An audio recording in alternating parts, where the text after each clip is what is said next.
이제 네 번째 시간, 첫 번째 시간에는 이제 소명, 첫 번째 유형이었던 사도 바울. 두 가지 질문 중요하다겠습니다. 첫 번째 질문은 주님 누구십니까? 두 번째 질문이 주님 무엇을 하리까? 이 질문을 여러분 앞에 이제 중요한 질문으로 설명해 주셨으면 좋겠습니다. 그리고 이제 두 번째 시간에는 소명의 두 번째 유형이었던 여호수아, 하나님께서 1세대를 부르시는 것이 모세, 또 아브라함, 바울이었다면 2세대를 부르시는 모습이 잘 나타나 있는 게 여호수아를 통해서 봤습니다. 자기 맡겨진 일에 목숨 맞춰서 최선을 다하는 그 모습. 그 다음에 두 번째는 모세의 부하로, 수종자로 살아갔던 모습. 회막을 떠나지 않았고 믿음의 결정적인 선택의 순간에 다른 사람은 다 노할지라도 하나님 바라보고 예스할 수 있었던 왜? 그 안에 하나님의 영이 머물러 있기에. 그리고 이제 지난 시간에는 사명이 어느 정도로 중요하냐? 사명보다 중요한 것 없다. 왜? 이 생명을 하나님은 온 천하보다도 귀하게 주셨는데 이 사명은 생명보다 귀하기 때문에 온 천하에 이 사명보다 귀한 것은 없다라는 것을 우리가 살펴보았고, 그 사명은 나로부터 시작되지 않았다 했습니다. 누구로부터 시작됩니까? 사명은 어디로부터 와요? 네, 부르신 사람으로부터 옵니다. 그래서 사명은 여러분들이 대기업의 부르심을 받았으면 대기업의 회사의 비전이 여러분들에게 주어진 사명이 되는 거고, 하나님의 부르심을 받았다면 하나님께서 여러분들에게 맡기신 것이 여러분의 사명이 된다라고 말씀드렸습니다. 사명은 내가 하고 싶은 일이 아니라 나에게 맡겨진 일. 그래서 대표적으로 3명을 받는데 첫 번째가 사도 바울, 나는 사명을 받았다라고 얘기합니다. 은혜의 복음을 증거하는 일, 이게 사명이었고, 두 번째 느헤미야, 예루살렘을 위하여 내 하나님이 내 마음에 넣어주신 것, 그것은 예루살렘 성벽을 건축하는 것이 느헤미야의 사명이었습니다. 그리고 예수님의 사명, 아버지께서 내게 하라고 주신 일, 십자가를 지고 온 인류의 죄를 대속하는 일, 그것은 우리 예수 그리스도의 사명이셨습니다. 하나님께서 맡기신 일들이 각각 다르듯이 여기에 있는 여러분들에게도 각각 맡기신 일들이 다 어떻다고요? 다르다라는 사실입니다. 다 다르다. 그렇다면 나에게 맡기신 일이 무엇인가? 그것을 여러분들이 이제 하나님 앞에서 물어야 된다라고 세 번째 시간에 말씀을 드렸습니다. 자, 오늘은 그러한 사명을 우리가 계속해서 하는 것이 무엇을 통해서 가능한가? 사명을 받았다고 해서 평생 그 에너지가 지속될 수 있는가? 그러면 그 에너지를 계속해서 이어갈 수 있는 힘이 어디서 나오는가? 자, 이 부분을 좀 더 말씀을 드리려고 합니다. 아무리 월급 1억을 주든, 아니 하루 일당 1억을 주더라도 어쩌면 여러분들이 하기 싫은 일은 정말 못할 수 있어요. 아무튼 이것을 내가 하는 것을 돈으로 계산해서 할 수 없는, 돈으로 표현되어질 수 없는 그 어떤 일들이 여러분들에게 아마 있을 겁니다. 어느덧 제가 지난번 얘기했던 것처럼 중학교 2학년 때 중학교 1학년을 가르치기 시작해서 하다 보니까 30년 이상 교사 일을 하게 되었고, 그 가운데 몇 번 그만두고 싶었을까요? 안 하고 싶었을 때가 몇 번이나 있었을까요? 어쩌보세요. 몇 번이나 안 하고 싶었을까요? 30번. 더 있을까요? 첫째는 안 세어봤고요. 아마 셀 수 없이 더 많을 수도 있어요. 왜? 그런데 그들도 이것을 계속할 수 있었을까? 그 힘이 무엇일까를 이렇게 생각을 해보게 됩니다. 아무리 좋은 것도 내 마음이 이렇게 거부를 하면, 여러분들은 했던 대로 지성과 감성이 싸우면 뭐가 이긴다고요? 감성이 이겨요. 감성이 이겨요. 그래서 우리는 아는 대로 행하는 게 아니라 느끼는 대로 행하는 경우가 더 많아요. 그래서 하나님께서 이제 그런 우리를 잘 아시기 때문에 우리에게 이제 그럴 때 어떻게 회복할 수 있는지를 말씀을 하셨습니다. 여러분들이 잘 아는 요한복음 21장에는 예수님께서 베드로에게 했던 3가지 질문이 나옵니다. 첫 번째 질문이 뭐였어요? 요한의 아들 시몬아, 그 다음 같이 읽어봅시다. 시작. 자, 네가 이 사람들보다 나를 더 사랑하느냐? 자, 두 번째 질문은 뭐였습니까? 네가 나를 사랑하느냐? 세 번째 질문은 역시 동일하게 네가 나를 사랑하느냐라는 질문이었습니다. 물론 이 사랑이라는 단어로 똑같이 써 있지만 뭐 헬라어 성경에 보면 필로로 써 있고 또는 아가페로 써 있다고 합니다. 뭐 두 번까지는 아가페로 부르셨다가 마지막 세 번째는 필로로 부르셨다 뭐 이렇게 표현하기도 하는데 당시 문헌적으로 쓰였을 때는 큰 의미 차이는 두지 않고 쓰였다는 것도 학자들과 이야기를 하고 있습니다. 어쨌든 주님께서 네가 나를 더 사랑하느냐라고 물으셨는데 이 사람은 여러분 잘 알듯이 예수님과 베드로가 부활하신 후에 몇 번째 만남이에요? 부활한 후에 예수님과 베드로의 몇 번째 만남? 요한복음 21장은 세 번째 만남입니다. 첫 번째 만남은 부활하신 그날 예루살렘에서 만났고 두 번째 만남도 예루살렘에서 만났고 예수님께서 베드로에게 부활한 후에는 갈릴리에서 보자 했는데 세 번째 만났을 때 드디어 갈릴리에서 갈릴 호수에서 물었던 질문입니다. 왜 갈릴리에서 만나자고 했을까를 생각을 해보면 제자들을 부르셨던 장소가 어디예요? 거의 갈릴리입니다. 예수님의 제자 중에 대부분이 갈릴리 사람이었기 때문에 아마 그 처음 장소에서 다시 주님께서 그들을 만나고 싶으셨지 않을까 생각을 해봅니다. 자, 근데 문제는 뭐냐? 왜 이걸 예수님이 물었냐 이거예요. 왜 네가 나를 더 사랑하느냐? 왜 네가 나를 사랑하느냐 물었던 거예요. 왜 물었을까요? 왜 물었을까? 이 질문. 여러분 질문을 왜 하죠? 왜 해요? 틀려도 괜찮으니까 왜 해요? 궁금하니까 알고 싶으니까 하죠. 자, 궁금하니까 알고 싶으니까 해요. 뭘 알고 싶었을까요? 네, 네가 정말 나를 사랑하는지를 알고 싶었을 거예요. 그리고 또 하나는 이 사랑을 확인하면 어떻게 할 건데? 그냥 나 사랑해. 그리고 대화가 끝나버리면 별 의미가 없단 말이에요. 자, 또 하나 한번 여러분 생각해 볼 것은 예수님께서 베드로한테 예언을 한 가지 했어요. 베드로야, 네가 나를 세 번 부인할 거야. 그러면서 누가복음에 이렇게 얘기하세요. 왜 네가 나를 세 번 부인할 거냐? 사탄이 너를 밀가부로 한데 사탄이 네 마음을 한번 요동쳐 보겠대. 그런데 내가 너를 쭉 지켜보니까 네가 나 세 번 부인할 거 딱 맞을 것 같아. 딱 알겠더라.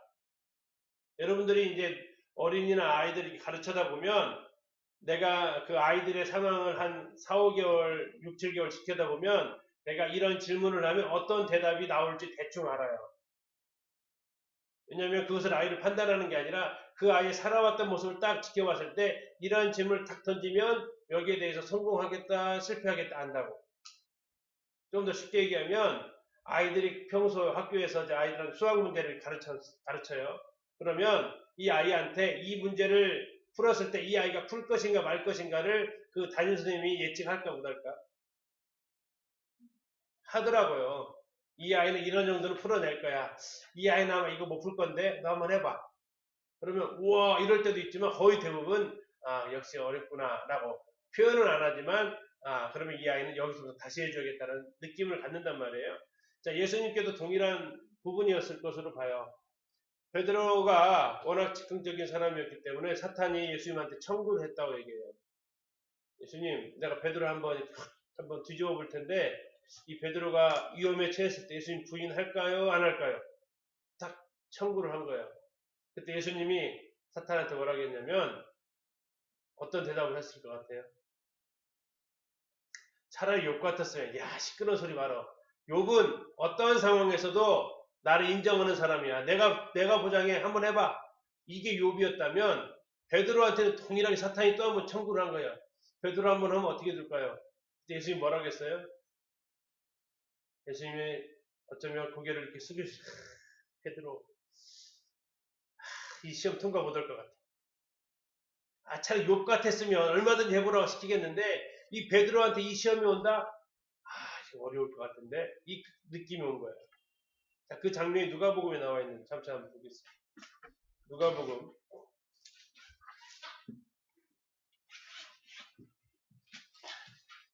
자, 예수님께서 아마 이 대답을 할 때 굉장히 마음이 어려우셨을 거예요.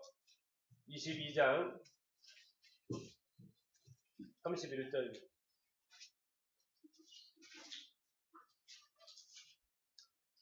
22장 31절 같이 한번 읽읍시다. 시작. 시몬아 시몬아 보라 사탄이 너희를 밀가부르듯 하려고 요구하였으나 뭐 했다고요? 너희를 밀가부르듯 한다. 한번 요동 한번 쳐보겠단 말이에요. 그러면 그 결과는 어떻게 되느냐? 34절이에요. 베드로야 내가 내게 말하노니 오늘 다 굴기 전에 뭐 한다고? 네가 3번 나를 모른다고 부인하리라. 예수님 아셨어요? 몰랐어요? 아셨어요. 이 테스트에서 분명히 베드로는 낙제될 것을, F학점 맞을 것을 예수님은 아셨다고요. 사탄이 청구했을 때 이 제자들, 베드로뿐만 아니고 이 제자들 낙제라는 거예요. 여러분 누구를 혹시 가르쳐서 그 사람이 예를 들어서 내가 정말 사랑하는 사람 그 애제자가 어떤 테스트를 한다고 했을 때 가끔씩 여러분들이 나중에 이제 자녀를 낳아서 하면 가끔씩 이제 부모들이 이런 얘기를 해요. 아이를 갖다가 열심히 가르쳐서 피아노 콩쿨 같은 데 나가면 그 객석에 부모가 앉아 있는데 애가 떨릴까 부모가 떨릴까? 둘 다 떨리겠죠? 근데 부모가 더 떨리는 거예요. 태권도 관장님이 태권도 시합 데리고 나가면 국가대표 감독님들 여러분들 봤어요? 현장에서 뛰는 축구 감독님들 봤냐고.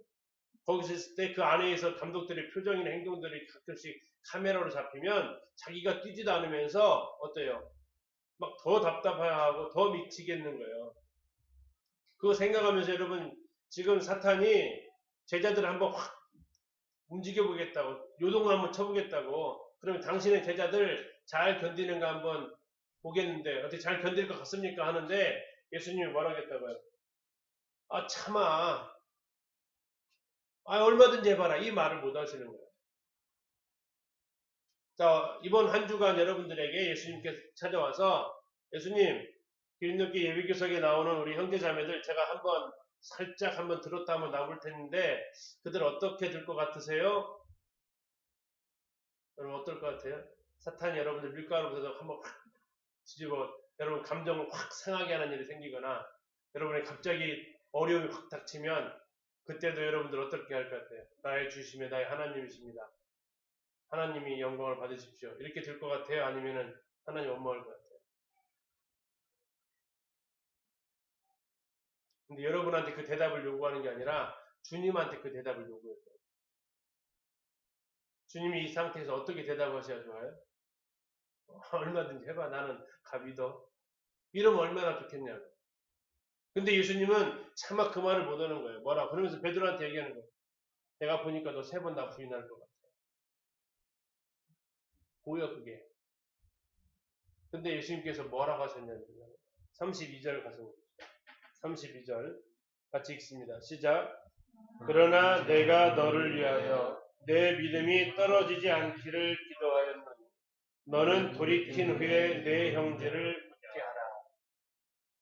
자, 너를 밀가부르듯 하려고 청구했다. 근데 예수님은 아셨어요. 여기에서 그들이 실패할 것을. 그런데 그분은 포기하지 않으셨어요. 그러나 나는 뭐 하겠다. 너를 위해서 뭐 하겠다. 기도하겠다. 네 믿음이 떨어지지 않기를 기도하겠다. 네가 나를 부인한다고 했을 때, 나를 모른다고 했을 때 네가 믿음에서 떨어지거나 실족하게 되지 않기를 부인하겠다. 하지 않도록 하기를 내가 기도해 주겠다. 그럼 여러분 가룟 유다 위에서도 했을까요? 지금 밀가루로 하는 이 상황은 어쩌면 가룟 유다도 여기 해당이 될 수 있어요. 아마 같이 하셨겠죠. 왜냐하면 어쨌든 주님께서는 제자들을 동일하게 사랑하셨으니까. 베드로 예수님을 부인한 베드로나 예수님을 판 가룟 유다나 무게를 달면 큰 차이는 아니잖아요. 그러나 유다는 그냥 주님 앞에 나온 것이 아니라 스스로 몸매어 자살해버렸고 베드로는 주님 앞에 나왔단 말이죠. 그러나 어쨌든 지금 예수님이 이 질문하기 배경이 뭐냐? 네가 나를 모른다고 3번 부인했다. 그러나 나는 거기에 대해서 너를 포기하지 않고 뭐 하기 주겠다? 너를 위해서 기도해 주겠다. 그런데 부탁이 하나 있다. 무슨 부탁이에요? 그 다음 한번 보세요. 32절. 너는 돌이킨 후에 뭐 해라? 내 형제를 굳게 해줘라. 굳게 해주는 게 무슨 뜻일 것 같아요? 굳게 해라. 붙들어줘라. 예. 똑같은 일이 벌어질 네 형제들이 있을 거다. 그러면 그때 너는 네 간증을 해라. 나도 주님 부인했던 적이 있었다. 근데 주님이 나를 붙들어 주셨다. 형제도 동일해. 근데 연약함으로 인해서 주님 실망시킬 수 있어. 그러나 주님 우리를 위해서 기도하고 계신다. 네, 여러분 그런 시몬에게 예수님께서 드디어 3번째 만나서 물으셨던 질문이 이거예요. 시몬아, 너 여전히 나 사랑하냐? 여러분 33절 한번 보세요. 베드로가 이 말을 듣고 뭐라고 하는 거예요? 22장 33절 같이 한번 읽어봅시다. 시작. 다시 시작. 그가 말하되 주여 내가 주와 함께 오게도 죽는 데에도 가기를 각오하였나이다. 이게 베드로가 거짓말했을까요? 진심이었을까요? 진심이에요. 이거 진심이에요. 우리가 찬양할 때 비록 찬양대로 살지는 못하지만 그 거짓말이에요? 아니 진심이잖아. 베드로도 진심이었다고요. 자, 그런 베드로한테 주님이 3번째 나타나서 물었던 거 이거예요. 너 사랑해? 네가 나를 사랑해? 베드로가 이때 뭐라고 대답해요? 그럼 잘 알죠. 내가 주님을 사랑하는 줄 주님 아십니다. 주님 그렇습니다. 내가 주님 사랑하는 줄 주님이 아십니다. 근데 3번 물었을 때 그가 약간 고민을 해요. 고민해요. 왜? 자기 3번 부인했거든. 그러니까 3번 물었을 때 주님이 그에게 부인을 하죠. 모든 것을 아시오매 내가 주님을 사랑하는 줄 주님이 아십니다. 그럼 이 질문으로 끝나지 않았단 말이에요. 아까 베드로한테 얘기했던 게 있었어요. 사탄이 너를 밀가부로타로 요구한다. 그러나 나는 너희를 위해서 기도할 거다. 그러니까 기도로 끝나는 게 아니고 돌이킨 후에 회복이 되어지면 여기에서 다시 네가 회복이 되어지면 네가 해야 될 일이 있다. 뭐 해라? 내 형제들을 굳게 해라. 붙들어줘라. 이게 베드로에게 주어진 예수님의 부탁이었단 말이에요. 자, 그렇기 때문에 예수님은 여기에서 대화를 끝내서는 안 된다고. 네가 나를 사랑하느냐? 주님 사랑한대 여전히. 그러면 예수님께서 부탁했던 게 이거예요. 뭐 하라고? 내 어린 양을 먹여라. 내 양을 치라. 내 양을 먹여라. 이게 주님께서 이제 하시고 싶었던. 아까 누가복음 22장으로 말하면 이건 지금 다 뭐 하는 거예요? 내 형제들을 굳게 해주는 거예요. 근데 저기서 주목할 거. 자, 베드로의 양이에요? 주님의 양이에요? 주님의 양이에요. 베드로의 양이에요? 주님의 양이에요? 주님의 양이에요. 내 양. 자, 내 어린 양을 먹이고 그 다음에 어린 양을 먹이면 뭐가 될까요? 더 이상 어린이가 아니겠죠. 여러분들 지금 어릴 때부터 계속 먹었으니까 지금 뭐가 됐어? 청년이 됐잖아. 그것처럼 어린 양도 계속 먹이니까 뭐가 됐어? 양이 됐어. 양. 그 양은 뭐 하냐면 치라는 거예요. 돌보 케어해주라는 거예요. 양을 돌봐줘라. 자, 양을 계속해서 돌봐주면 여러분은 뭐가 될까 이제? 뭐가 될까? 성인이 돼가지고 이제 아이를 낳을 거야. 자, 그럼 또 먹이는 거야. 그러면 또 이 양이 뭐 하냐면 또 어린 양을 낳아. 그 어린 양을 또 먹여줘. 또 돌봐줘. 양을 먹이면 또 어린 양을 낳아. 계속 사이클이에요. 우리 교사들이 하는 일이 2가지가 있는데 교사의 2가지 사역. 첫 번째는 무슨 사역? 먹이는 사역이에요. 먹이는 거. 2번째는 치는 거예요. 돌봄 사역이에요. 그래서 그걸 다시 말하면 먹이는 사역은 하나님의 말씀을 가르치는 사역이 교사가 하는 일이에요. 2번째, 말씀만 가르친다고 되는 게 아니라 뭐도 해야 된다? 돌봐줘야 된다. 형편을 살펴야 된다. 이 교사가 하는 2가지 일인데 이건 왜 한다고요? 이걸 왜 한다고? 누구를 사랑하면 이거 해야 된다고? 네가 나를 사랑하면, 네가 주님을 사랑하면 이거 해야 된다. 이거. 네가 나를 사랑하느냐? 근데 이것을 해라. 근데 자, 주님의 어린 양인데요. 여러분 다시 누가복음 다시 한번 보세요. 자, 네가 돌이킨 후에 누구의 형제를 굳게 하래요? 누구의 형제? 넷자가 누구예요? 아이요, 어이요? 넷자 잘 보라고. 내 형제를 굳게 하라. 어이요, 아이요? 네? 어이요, 아이요? 베드로의 형제예요? 주님의 형제예요? 베드로의 그럼 베드로의 형제예요. 그런데 그러면 여기는 누구의 양이에요? 주님의 양이에요. 근데 주님의 양을 누구 양처럼 돌봐야 돼요? 여러분 내 양처럼 돌봐야 돼요. 여러분들이 주님을 사랑한다면 주님의 것이 내 것이 되고 내 것이 주님의 것이 돼야 돼요. 그게 사랑하는 사랑이에요.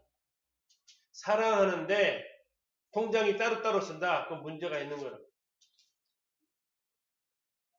사랑하는 것은 네 것이 내 거고 내 것이 네 것이 되는 관계가 사랑하는 관계예요.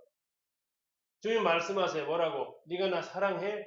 그러면 내 어린 양을 먹여라. 그리고 내 양을 쳐라. 그리고 그들은 누구냐? 어쩌면 그들은 네 형제들이다. 근데 네 형제들은 누구냐? 내 거야. 내 거는 누구 거야? 네 거야. 그들을 먹이고 돌아보고 그들을 붙들어주는 것이 앞으로 네가 해야 될 일이다라는 거예요. 주님이 누구를 사랑하냐고 물어봤냐면 내 어린 양을 사랑해라, 내 양을 사랑해라고 묻진 않았어요. 여러분들한테 중등부가 맡겨졌다. 그러면서 자, 중등부 학생들 사랑합니까? 이게 기준이 아니에요. 뭐가 기준이에요? 여러분들 교사를 맡기 전에 시작할 길이 아이들을 사랑하고 학생들을 사랑하는 게 출발점이 아니고 누구를 사랑하냐. 주님을 사랑하느냐. 여기에서 출발을 해야 된다. 그렇지 않으면 이 아이들, 어린 양들이 늘 사랑스럽지가 않아요. 여러분, 저기 교육학교 하시다 오신 분도 계시지만 1년 내내 그들이 보고 싶던가요? 1년 내내 그들의 말을 잘 듣던가요? 천만의 말씀. 그냥 한 대 쥐어받고 싶을 때가 있어요, 많아요? 꽤 있어요. 왜? 그러면 이 아이들이 사랑스럽지 않다고. 이들 만나는 게 부담스럽다고. 그러면 못하는 거예요. 그래서 주님은 물을 때 내 어린 양을 먹여라, 내 양을 치라 그렇게 하실 때 네가 이 양을 사랑하느냐 묻지 않으셨다고. 네가 나를 사랑하면 그리고 더 하나 더 나아가서 주님과의 관계가 끊어지면 내가 하는 일들은 의미가 없어지는 거예요.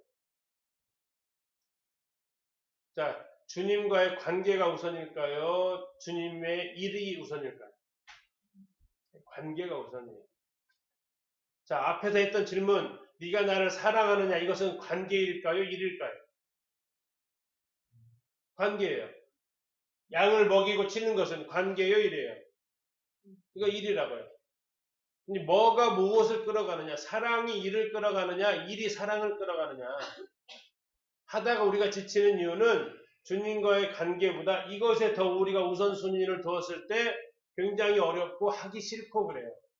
그만하고 싶고 왜 나만 이러고 있어야 되는가 싶기도 하고 그래요. 이게 자꾸 먼저 떠오르게 되면 우리는 위험 신호가 왔다는 거예요.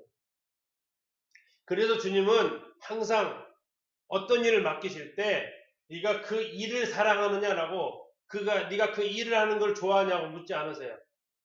일보다 항상 뭐를 먼저 물으세요? 관계를 물으세요. 네가 나를 사랑하느냐 이걸 먼저 물으세요. 자, 이것은 어쩌면 바울한테 했던 질문과도 순서가 동일해요. 자, 바울이 주님한테 물었던 것이 주님 무엇을 할까요가 먼저예요? 주님 누구십니까가 먼저예요?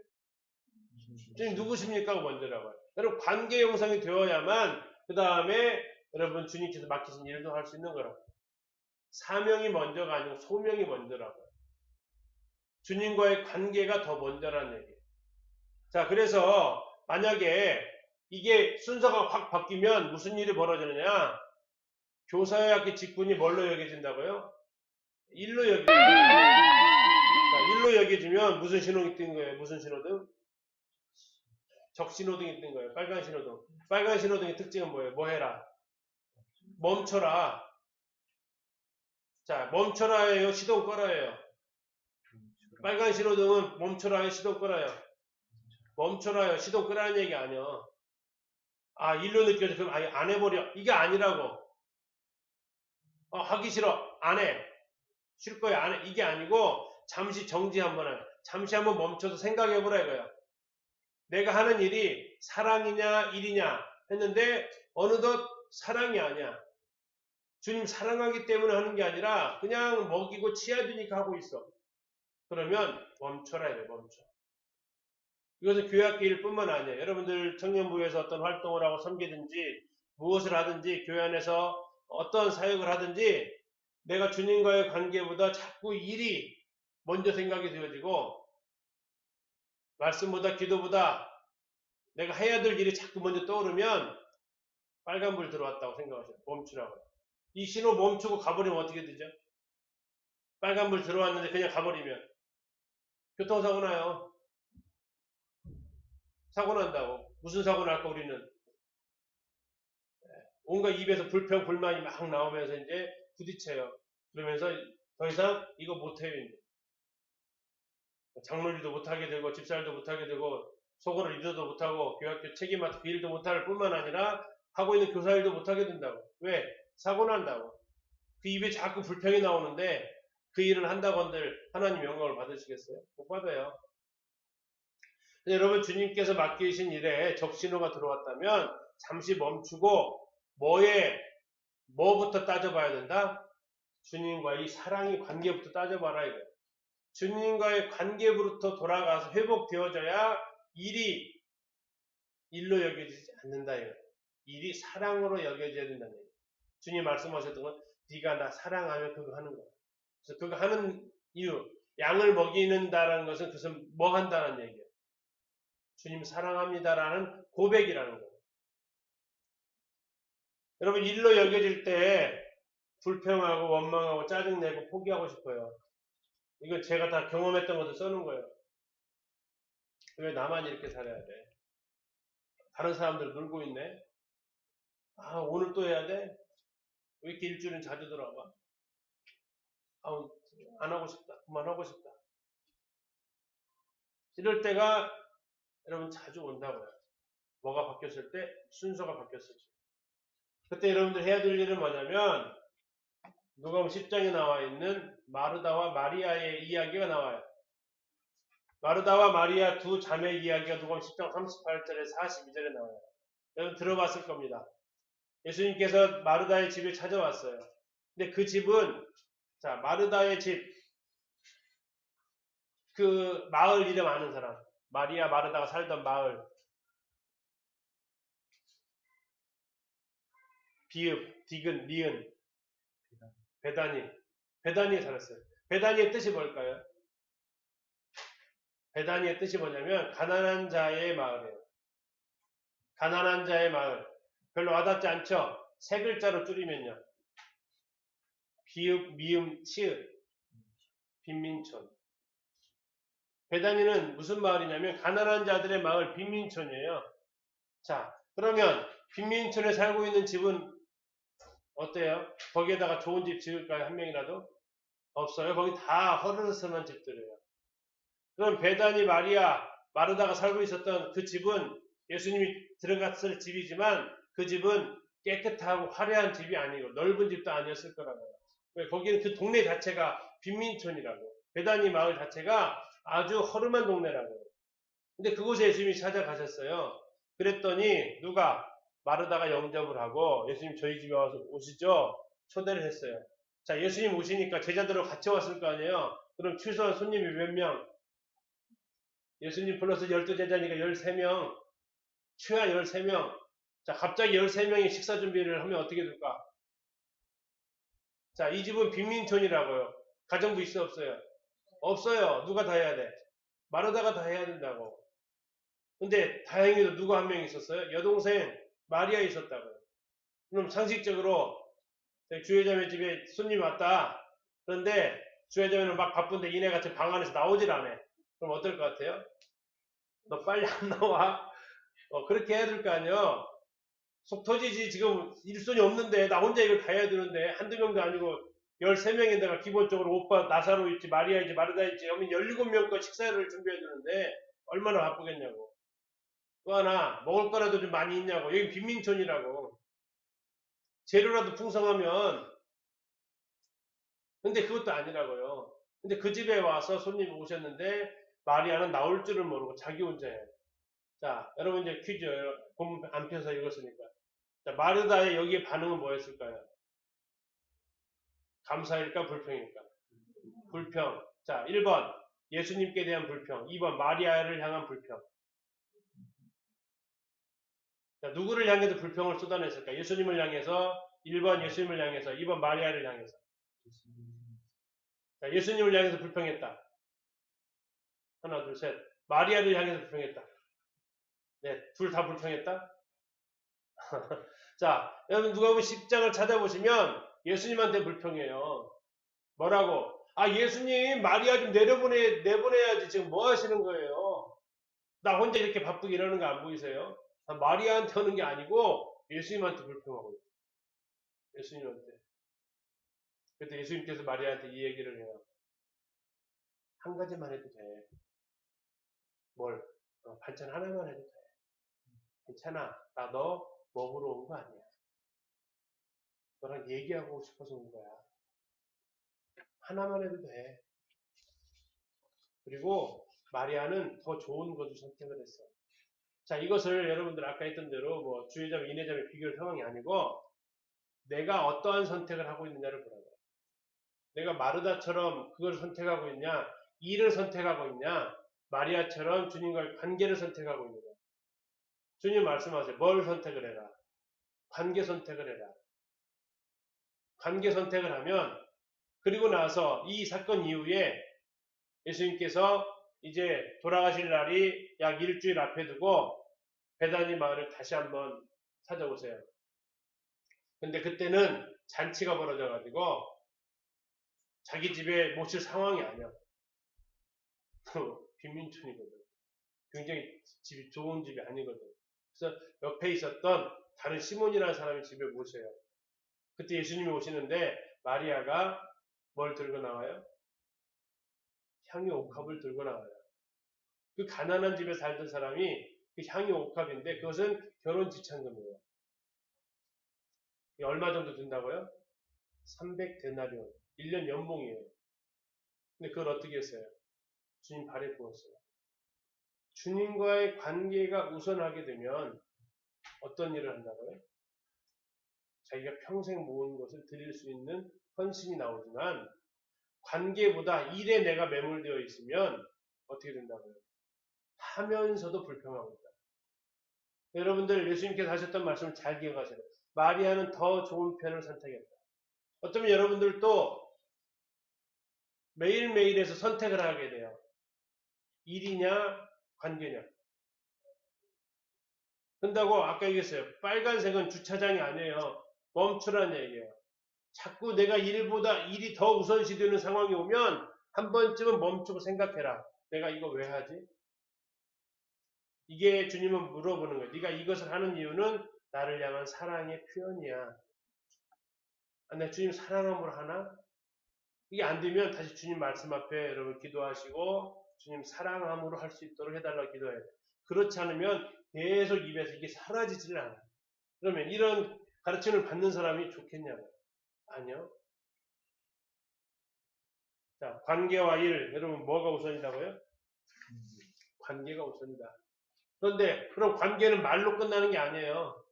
주님 말씀했어요. 네가 나를 사랑하면 뭐 하라고요? 뭐 하라고? 양을 먹이고 치라고. 그러면 주님 사랑해요 사랑해요 하면서 그거 안 하면 주님 어떻게 생각한다는 얘기예요? 나 사랑 안 하는 거야 라고 한다는 얘기예요. 그래서 교사의 직분을 하는데 이 교사의 직분에 제가 하면서 세 가지 장점을 봤어요. 내가 이걸 하면 어떤 것을 누릴 수 있나? 첫 번째, 이 일은 주님을 향한 사랑의 표현이다. 주님은 알고 싶은 거예요. 뭘? 네가 나를 사랑하는지 안 하는지. 근데 뭘로 알고 싶어요? 말로 고백하면 알아요?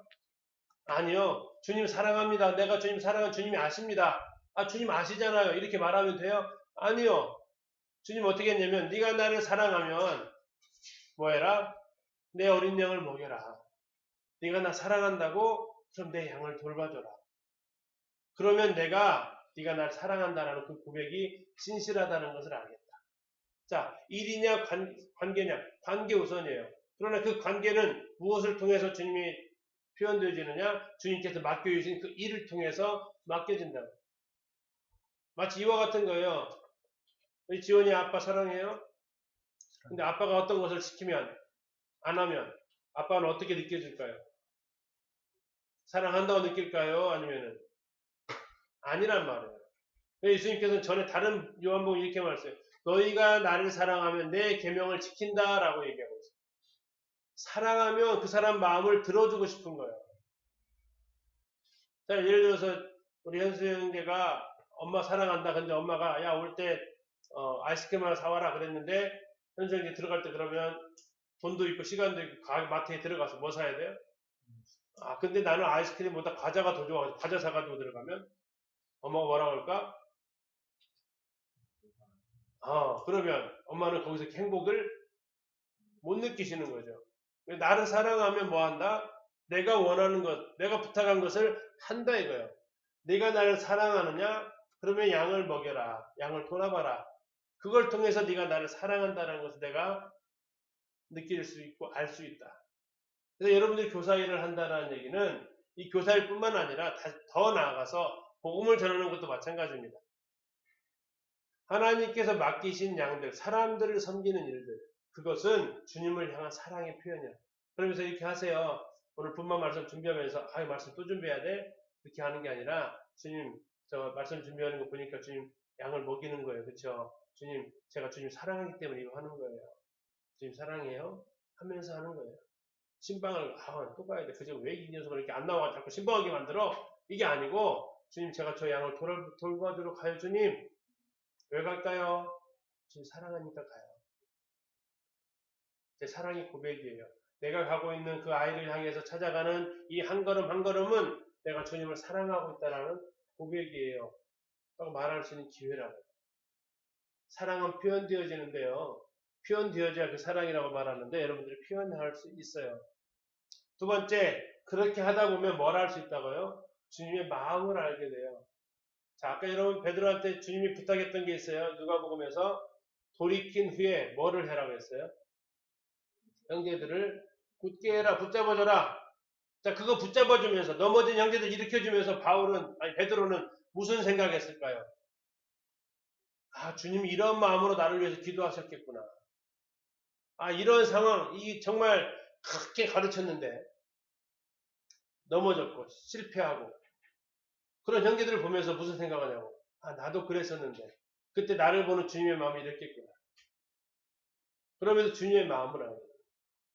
제가 아이들을 낳아서 키우면서 느끼는 것 중에 하나가 이거예요. 아이들을 키우면서 행복할까요? 불행할까요? 이렇게 너무 그런가? 늘 기쁠까요? 늘 슬플까요? 아니면 왔다 갔다 할까요? 왔다 갔다 해요.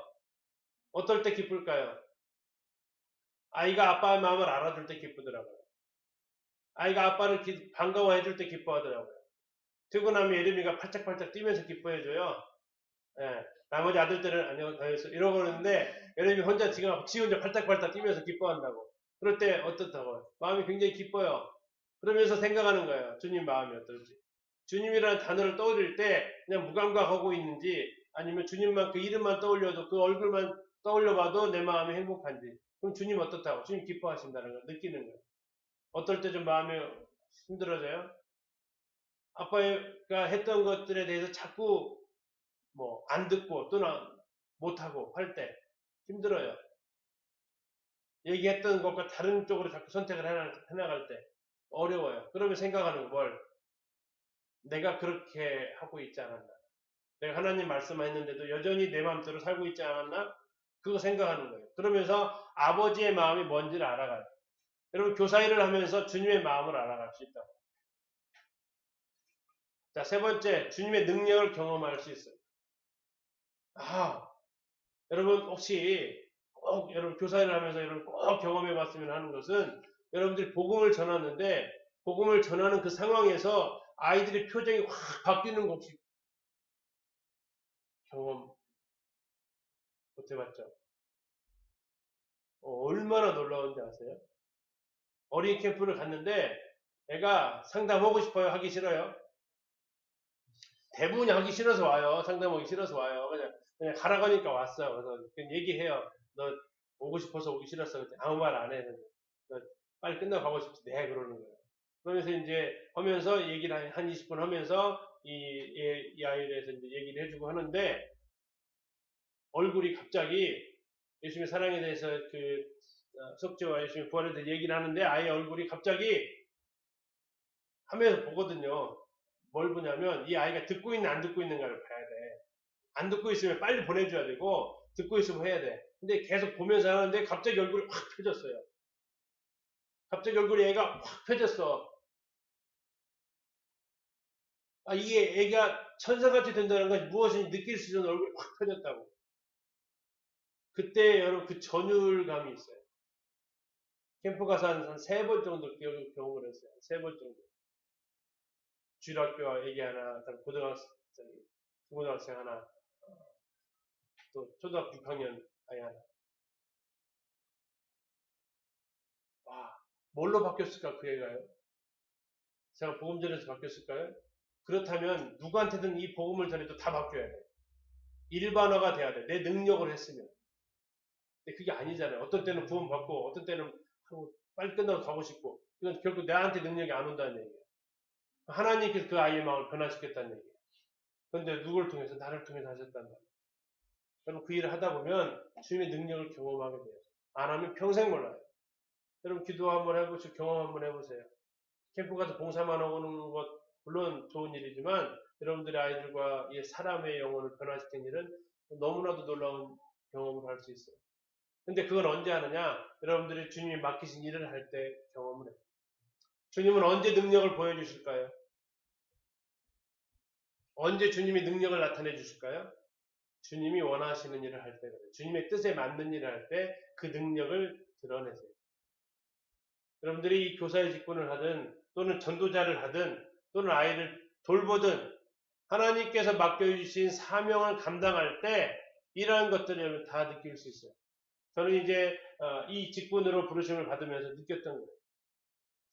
자, 그래서 이것을 사도 바울은 이렇게 표현을 합니다. 같이 한번 읽어봅시다. 준비, 시작. 그리스도의 사랑이 우리를 강군하시는도다. 우리가 생각하건대 한 사람이 모든 사람을 대신하여 죽었은즉 모든 사람이 죽은 것이라. 그가 모든 사람을 대신하여 죽으심을 살아있는 자들로 하여금 다시는 그들 자신을 위하여 살지 않고 오직 그들을 대신하여 죽었다가 다시 살아나신 이를 위하여 살게 하려 하시고. 자, 이게 누구의 고백이라고요? 고린도서니까 누가 썼어요? 누가 썼어요? 몰라요? 바울, 빨리빨리 대답합시다. 아는 것은. 자, 바울의 고백인데 자기를 강권한대요. 강권한다는 것은 뭐냐면 드라이빙 하는 거예요. 드라이빙. 삶의 주도권을 잡고 움직이는 것을 강권한다라는 거예요. 내 삶을 핸들링 하는 거예요. 여러분 차는 어떻게 움직여요? 차는 핸들을 어느 방향으로 꺾느냐에 따라서 차 움직임이 달라지죠. 그것처럼 자신의 삶을 핸들링 하시는 분이 계시는데, 아니 핸들링 하는 것이 있는데 무엇이 자신의 삶을 핸들링 하고 있다고요? 그리스도의 사랑이 나를 막 움직여가고 있대요.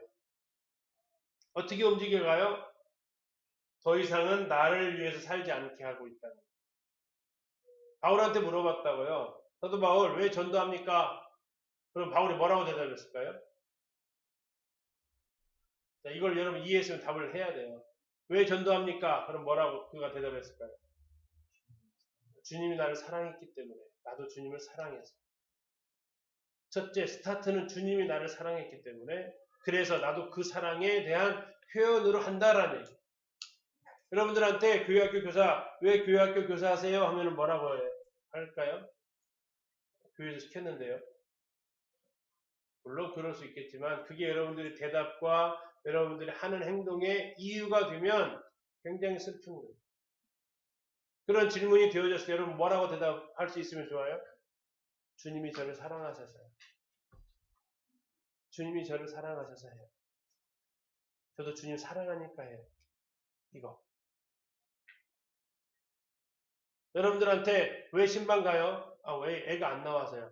물론 그것은 표면적인 이유지만 그 뿌리로 가면 그 가장 깊은 곳으로 가면 무엇 때문에 그 일을 해요? 주님이 나를 사랑하시고 내가 주님을 사랑하니까. 그래서 그 일을 우리는 하게 되더라. 이거예요. 여러분들이 기억하실 것은 나를 움직이고 있는 힘이 뭐냐 이거예요. 나를 핸들링하고 있는 거. 무엇이 나를 핸들링하게 해요? 무엇이 나로 이 시간 아이들 앞에 서게 해요? 무엇이 나로 이 시간 아이들이 집을 찾아가게 하고 무엇이 나로 하여금 성경을 읽게 하고 기도하게 하냐고. 사도 바울은 얘기해요. 그리스도의 사랑이 나를 그렇게 움직이고 있다. 지난번에 여러분 살펴봤듯이 고린도서 11장에 가면 39대 40에 하나 감한매를 5번이나 맞았고 배 타고 가다가 3번이나 배가 부서지고 늘 생명의 위협을 무릅쓰고 언제 죽을지 모르는 삶을 사는데 당신 왜 그렇게 사냐? 아니 다른 사람은 그렇게 안 사는데 당신은 뭐가 그렇게 유독 그렇게 사냐? 뭐 때문에 그래? 그때 바울은 얘기하는 거예요. 주님이 저를 사랑하셨어요. 그리고 제가 주님을 사랑해요. 자, 주님께서 요한복음 13장에서 제자들한테 하셨던 말씀입니다. 새 계명을 너희에게 주노니 서로 사랑하라. 내가 너희를 사랑한 것 같이 너희도 서로 사랑하라. 자, 파란색 한번 빼고 한번 읽어봅시다. 파란 글씨 빼고 준비 시작. 새 계명을 너희에게 주노니 서로 사랑하라. 너희도 서로 사랑하라. 괜찮아요? 많이 어색해요? 많이 어색해요? 어때요? 파란색 빼고 읽으면 새 계명을 너희에게 주니 서로 사랑하라. 서로 사랑, 너희도 서로 사랑해라. 아니면 이 밑에 거 통째로 빼도 괜찮은, 밑에 것만, 위에 것만 읽어봅시다. 새 계명을 너희에게 주니 서로 사랑하라. 이상해, 안 이상해? 어때요? 이상해, 안 이상해? 안 이상해요. 그런데 굳이 왜 밑에 걸 했을까, 그럼? 굳이 그냥 13장 34절에 새 계명을 너희에게 주니 서로 사랑해라 라고만 하고 이거 안 해도 크게 이상할 건 없잖아요. 서로 사랑하면 되니까. 그런데 예수님은 한 번 더 설명을 했어요. 내가 너희를 사랑한 것 같이 너희도 서로 사랑하라. 다시 말하면 이 한마디의 말은 완전하다, 완전하지 않다? 완전하지 않다. 왜 완전하지 않을까요? 모르니까 또. 여러분 서로 사랑해야 안 해요? 서로 사랑해야 안 해요? 교회 안에 성도들 서로 사랑해야 안 해요? 해요. 어떻게 사랑해요? 내 방식으로. 나만의 방식으로 서로 사랑해요. 그래서 어떻게 사랑해요? 끼리끼리 사랑하고요. 어떻게 사랑해요? 나에게 잘 대해주면 사랑하고요. 또 어떻게 사랑해요? 내가 하고 싶은 대로 사랑해요. 그런데 주님은 뭐라고 하세요? 아니고 그것은 사랑이 아니고 어떻게 사랑해라? 내가 너희를 사랑한 것 같이 사랑해라. 내가 가지고 있는 이 사랑이 많이 빗나가 있다고. 하나님의 사랑에서 많이 빗나가 있다고. 그래서 주님은 말씀하시는 거예요. 그게 사랑이 아니고 내가 너를 어떻게 사랑했는지를 알고 사랑해라 이거예요. 그러면 내가 형제나 자매나 아이들이나 교회 있는 성도들이나 부모님이나 누구들을 사랑할 때 뭘 먼저 해야 돼요? 뭘 먼저 알아야 돼요? 네, 예수님이 누구를? 나를 어떻게 사랑했는지. 내가 너희를 사랑한 것 같이 사랑하라고 하니까 그러려면 내가 먼저 알아야 될 것은 뭐냐면 내가 예수님이 나를 어떻게 사랑했는지를 알아야 돼. 그 사랑을 알아야 그렇게 사랑할 거 아니에요. 마치 예를 들어서 학교에서 아이들한테 자 선생님처럼 써봐 이렇게 말을 했다고 해봐요. 그럼 아이들이 쓸까 가만히 있을까? 칠판에다가 아무것도 안 써놓고 자 선생님 같이 써봐 하면 아이들이 쓰고 있을까 가만히 있을까? 왜 가만히 있을까? 선생님 어떻게 쓰는지를 안 봤거든 지금. 그때 이제 제가 예를 들어서 칠판에다가 사랑이라고 쓰면 아이들은 뭐라고 써요? 사랑이라고 쓰는 거예요. 왜? 봤으니까. 알았으니까. 경험했으니까. 자, 여러분들 사랑이 여러분 안에서 나오지 않는다고요. 사랑이 내 안에서 나오면 어떤 사랑이 나오냐? 내 맘대로의 사랑이 나와요. 날 사랑하니만 사랑해놓는 그 사랑이 나온다고. 잘할 때만 사랑하는 그 사랑이 나와요. 근데 주님이 그건 사랑이 아니라고 얘기하셨어요. 어떻게 사랑해라? 내가 너를 사랑한 것까지. 이게 굉장히 애매한 말이에요. 이게 뭔 표현이 이게 참 쉬운 말인 것처럼 보지만 이건 사람마다 다 달라요.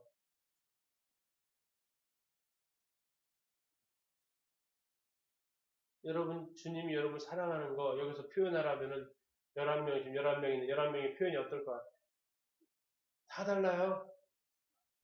자, 예수님의 그 사랑을 여러분들이 아는 만큼 아이들을 사랑할 수 있고, 여러분 사랑을 경험한 만큼 사랑할 수 있어요. 자, 누가복음 7장에 보면 향유 부은 여인이 한 명 더 나와요. 베다니 마리아 말고 향유 부은 여인이 한 명 더 나와요. 그 여인이 나오는데 시몬이라는 사람이 집에 들어갔어요. 근데 그 시몬이라는 사람이 예수님을 집에 초청한 사람이에요. 대단한 거죠. 예수님 혼자 초청하는 게 제자들 같이 초청했으니까. 제가 초청을 했는데 그에게 발 씻을 물도 안 줬어요. 예수님 원래 주인이 왔으면 종을 시키든지 자기가 하든지 발을 씻겨줘야 돼요. 워낙 먼지가 많은 나라니까. 근데 그런 행동을 전혀 안 했어요. 근데 갑자기 그 동네에서 손가락질 받는 한 여자가 들어오더니 자신의 눈물로 예수님 발을 적시고 그 향유를 부어서 예수님 발을 씻겨주는 거예요. 근데 그 사람이 이제 판단을, 뭐야 예수님, 우리 동네에서 손가락 받는 여자인 거 몰라? 가만히 있지? 아우 그 부정한 손으로 자신의 몸을 만져도 가만히 있어. 어떻게 저럴 수가 있어? 얘기하니까 예수님께서 그 마음을 아셨어요. 시몬의 마음을 아시고 비유를 얘기합니다. 시몬아, 한 사람은 500데나리온 빚을 졌고 한 사람은 50데나리온의 빚을 졌다. 다시 말하면 한 사람은 5천만 원 빚졌고 한 사람은 500만 원 빚졌다. 근데 이 사람이 이 두 사람의 빚을 다 용서해줘 버렸다. 그럼 두 사람이 고맙겠지. 누가 더 고마울까? 5천만 원 빚졌는데 그 빚을 탕감받은 사람이 고마울까? 500만 원 빚졌는데 그 빚을 탕감받은 사람이 고마울까? 누가 더 고마울 것 같아? 네? 누가 더 고맙겠어요? 1번 500만 원, 2번 5천만 원, 3번 똑같다. 몇 번? 1번. 네? 500만 원, 5천만 원 똑같아. 어떨 것 같아요? 5천만 원 받은 애 더 감사하죠. 그럼 예수님께서 하셨던 말씀이 있어요. 사함 받은 일이 많은 자는 많이 사랑한다. 주 용서를 받았다라는 것을 많이 아는 사람은 나를 많이 사랑한다. 여러분, 예수님이 여러분들을 얼만큼 사랑했는지를 여러분들 알지 않으면 여러분들은 사랑할 힘이 나오지 않아요. 여러분이 누군가를 사랑한다. 그 사랑은 여러분들에게 나오면 그건 이기적인 사랑이 나와요. 예수님의 사랑을 여러분들 알면 어떠한 나 같은 자를 사랑하셨나 하는 내가 얼마만큼 죄인이었는데 이걸 알면. 근데 여기 있지만 내가 얼마만큼 하나님 앞에서 죄인인지 어떤 사람은 저는 500만 원 죄졌는데요. 또 어떤 사람은 저는 5천만 원 죄졌거든요. 또 어떤 사람은 저는 5억 원치 죄를 졌어요. 그럴 때 예수님이 죄 용서를 딱 하셨다는 것을 알게 되었을 때 예수님에 대한 감사와 사랑의 표현은 다 다르다고요. 얼마만큼 할까요? 500만 원 탕감받은지 아는 사람은 500만 원만큼 하나님 앞에 감사하다고 표현해요. 5억 탕감받은 사실을 아는 사람은 그 5억 탕감받은 것만큼 하나님 앞에 감사하다고 고백한다고. 그것이 뭘로 나타나냐면 삶의 모습으로 나타나요. 다시 말해서 주님 안에서 열심히 사는 성도들은 어떤 사람일 것 같아요? 죄 많이 지은 사람들. 아니, 죄가 많다라는 것을 아는 사람들. 나 같은 것을 주님이 사랑하셨구나. 그래서 움직이는 거예요. 이 대표적인 사람이 바울이에요. 바울이 디모데전서 1장에서 이렇게 고백을 해요. 모든 교인 중에 내가 뭐라고? 교수래. 교인 중에 교수. 말로 하는 게 아니고 왜 교수야? 교회를 박해했거든. 교회가 누구야? 예수님이거든. 예수님을 갖다가 때리고 했기 때문에 그 어떤 교회보다도 자기가 큰 교회라는 것을 그는 알았단 말이에요. 그래서 그런 삶을 산 거예요. 예수님이 그를 특별히 사랑한 게 아니라 그가 내가 어떠한 자인 줄 알고 나를 사랑하신 그분의 사랑을 느꼈기 때문에 그를 그렇게 움직였다고요. 뭐처럼 내가 너를 사랑한 것처럼. 근데 주님은요, 또 한 가지예요. 이 이해하는 거예요. 잘 보세요. 내가 너희를 사랑한 것 같이 뒤에 뭐가 나와야 문장이 딱 맞는 표현 같아요. 내가 너를 사랑한 것 같이 너희는 누구를 사랑해라? 나를 사랑해라. 이 문장이 정확히 맞아요. 안 그래요? 지원 형제 저기 얘기한다면 여전히 내가 너에게 해준 만큼 너도 뭐 해라? 나한테 해줘야 돼. 이런단 말이에요. 이게 맞는데 주님은 이게 아니에요. 뭐라겠어요? 내가 너희를 사랑한 것 같이 너희도 나를 사랑해라가 아니고 어떻게? 너희끼리 서로 사랑해라 라는 거예요. 그러면 이걸 통해서 주님은 뭐를 알치겠다는 거예요? 네가 나 사랑하는 걸 알겠다. 여러분들이 서로 사랑함을 통해서 주님을 확인할 수 있다는 거예요. 뭘? 주님 사랑하니까. 우리가 형제자매를 사랑하는 이유가 뭐예요? 주님 사랑하니까. 얼마만큼 사랑해요? 주님이 나를 사랑하는 것만. 우리가 서로 사랑함을 통해서 주님은 뭘 하신다고요? 여러분들이 주님을 사랑한다라는 거. 그래서 이로써 너희가 내 제자인 줄 알리라. 그 다음 말씀. 여러분, 주님의 사랑이 빠지면 일이 돼요. 사랑이 빠지면 불평을 해요. 그만하고 싶어요. 근데 이 사랑이 회복되어지면 하고 싶어져요. 어떤 일들을 해야 돼서 하는 거하고 하고 싶어서 하는 것은 굉장히 달라요. 교회 학교 일을 여러분들이 해야 되니까 한다. 그건 정말 불쌍한 삶이에요.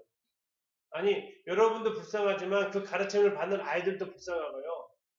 주님이 불쌍해져요. 주님이 일꾼 없어서 시키는 것처럼 느껴져요. 이게 아니에요. 이걸 해야 되니까 하는 일이 아니라 하고 싶어서 하는 일이 되는 거예요. 근데 그 힘이 어디서 나오냐? 주님의 사랑에서 나와요. 그래서 그 첫 출발점은 여러분 주님 앞에 예배 드리는 그 순간에서부터 나옵니다. 여러분 예배 드릴 때 그 고백, 그 사랑, 거기서부터 모든 나머지 여러분들의 사역은 출발하게 되어 있어요. 올해 예배에 대해서부터 우리가 회복되어질 것을 하는 이유가 또 이 이유 가운데 있다는 거예요. 그것이 빠지면, 예배가 빠지면, 하나님 앞에 감사와 사랑이 빠지면 우리가 하고 있는 일들은 그냥 일로 끝나버립니다. 자, 제가 좋아하는 이야기입니다. 한 소녀가 있었습니다. 그 소녀에게는 굉장히 많은 인형이 있었어요. 근데 그 집에 한 선교사가 찾아옵니다. 그 선교사가 찾아와서 집안에 들어오니까 이 어린 소녀는 이 선교사한테 자기가 가지고 있는 인형이 있는 그 방으로 이 선교사를 데리고 갑니다. 왜? 아이들은 자랑하고 싶은 마음이 있습니다. 그래서 많은 인형들을 사용해서 이것은 먹어 쭉 자랑을 해요.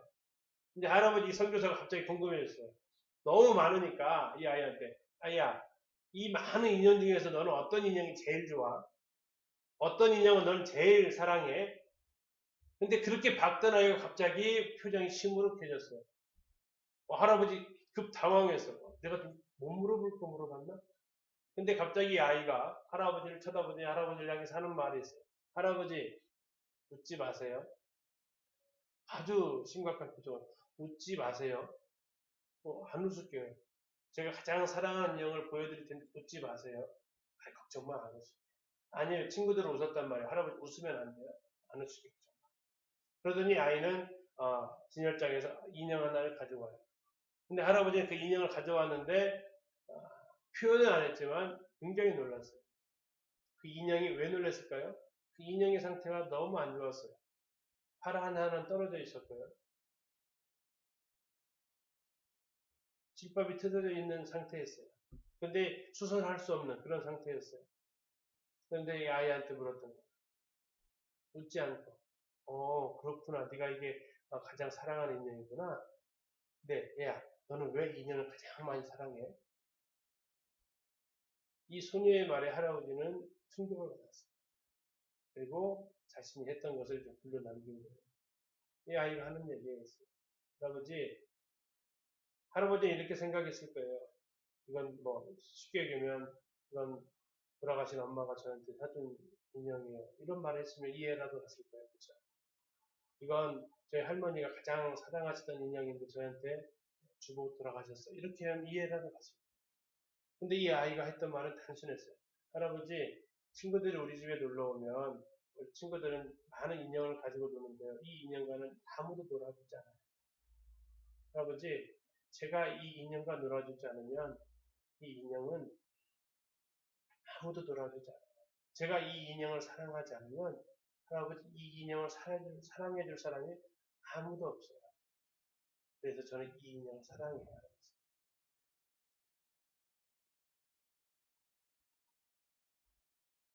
이 할아버지 이 선교사가 이야기를 들으면서 느꼈던 것이 그랬어요. 이게 하나님의 사랑이다.